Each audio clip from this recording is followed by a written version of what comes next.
Santorum. Joining me now is liberal radio host Leslie Marshall, who wants to pin the Fannie Freddie pay fiasco. Get this, on President Bush? Leslie hasn't been around in 2 years. How is this his fault? You took my one-line POV, but you did work with it, Eric. I mean, I do remember that the president did say to Fannie Mae and Freddie Mac, look, and I actually do agree with what Bush wanted at the time, but not what ended up happening. He said we need to have more affordable housing, and this was agreed to, especially on the left by Democrats, for middle and lower income families in America, especially with the housing boom that we had for years. The problem is a difference between we need to make things more affordable and lending money to people that didn't meet any criteria to be able to afford to be in these homes and pay the money back. Leslie, how are you painting this to President Bush? How are you painting this on his blotter? And I named him earlier. It was Chris Dodd, it was Barney Frank, it was Chuck Schumer, it was Charlie Rangel who were saying, no, people need homes. Low-income people need homes. We should be lowering standards, and that's what got us into the mess. Well, basically, if you want to talk bailout, the signature says George W. Bush, who also, as commander-in-chief at the time, had the power to say, no, I'm not going to sign any of this stuff. So if you want to pin it on the people that brought it to his desk, he didn't have to sign it. This is something you have to remember, Eric, that wasn't just the Democrats. This is something that both Democrats and some Republicans agreed on. So I'm not with either side on this because I was not in agreement with this. What about the 35 large that we paid 6 people? The pay was for 2009 and 2010. And if I'm not mistaken, there was a guy named Barack Hussein Obama who occupied the Oval Office at the time. Well, I have to tell you, just like with the bank bailout, I disagree with Rick Santorum, because I don't think, oh, you bring somebody in when a company's failing and, we got to make them feel better. We're looking at approximately $5 million per person in a bad economic time.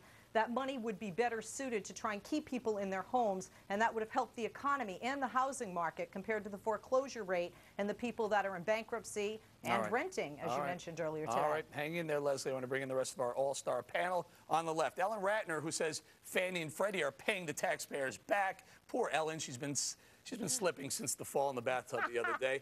We have Hitting the Headlines host Kimberly Guilfoyle, who compares Fannie and Freddie to a pyramid scheme, much like the one she and her ex got taken in way back when. And on the right, radio host David Webb, who calls the Fannie fiasco blatantly immoral and borderline illegal. In fact, he called it that right before being thrown out of his anger management class.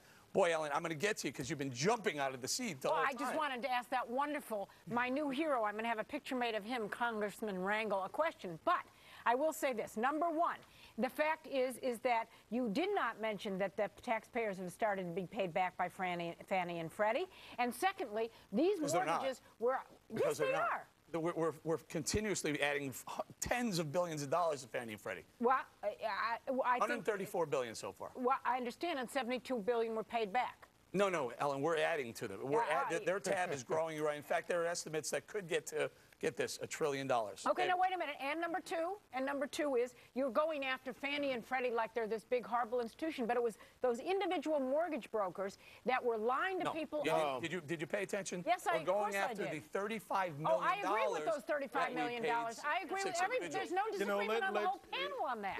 Ellen, I hate to throw some facts into this. Here's what happened. Freddie wrote the instruments, which then they guaranteed in this little collusion between them. Let me finish. And bought up from the banks, as in 2001, largest mortgage lender at the time, and they bought up Wells Fargo. They took them off the market. They guaranteed these ninja loans, which the key word, affordable. By the way, the congressman, Eric, completely wrong. The GI Bill coming out of the 50s had a means test. You had to meet the ability to pay that, and that was based on military benefits and pay.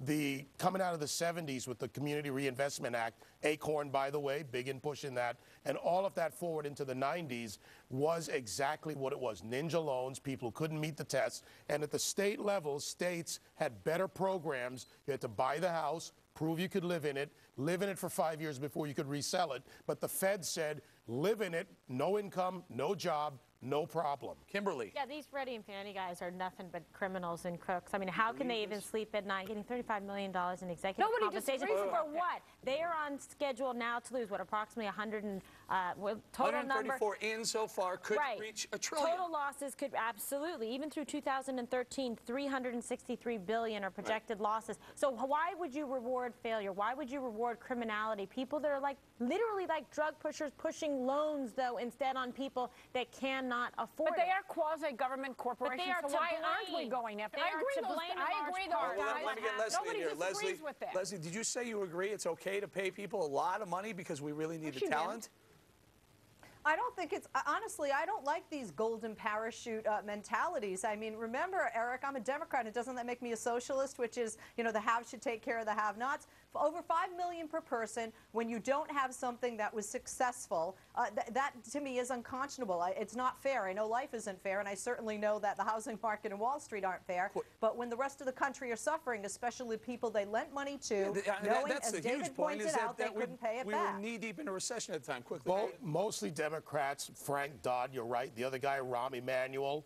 Then you have this whole relationship issue with what happened with Freddie Mac when Barney and his significant other at the time was writing. Paramore. Was writing. Kim Guilfoyle pulling out the great word. Paramore. But here's Look the it up, problem. you guys. Paramore. Conflict We of have to leave it there, interest. David. I'm sorry, we got to leave it there. Much more Follow the Money coming right up. You're watching the Fox Business Network, The Power to Prosper. And no, Paramore's here. Coming up. All right, don't forget you can catch more of Geraldo this weekend on Geraldo at Large, 10 p.m. Eastern on the Fox News channel. Defense Secretary Gates tells lawmakers that the war in Libya has cost you and me $550 million so far. And guess what?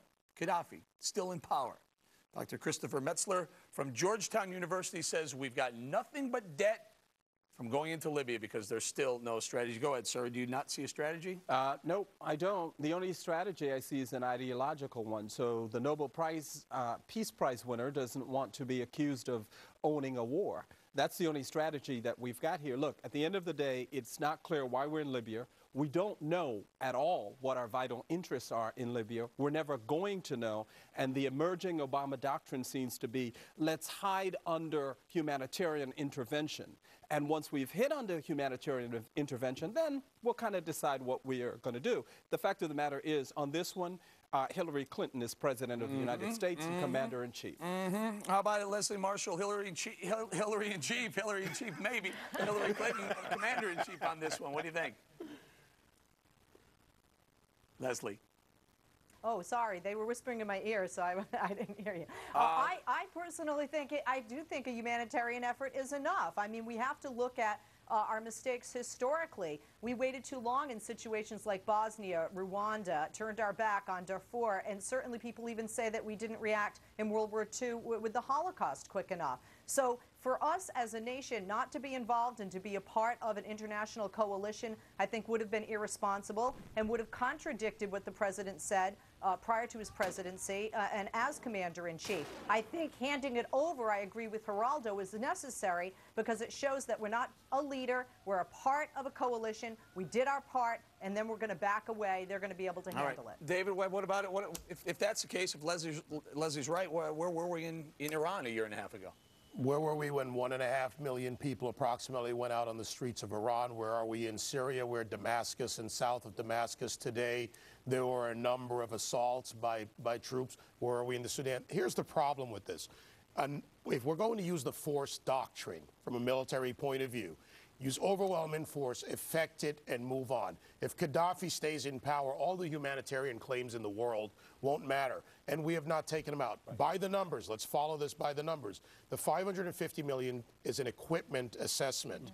The cost of 18,000 people, of 19 warships, that is also added in there. We're paying these soldiers every day. Salaries, all of that comes out of the current Pentagon budget. This requires a supplemental.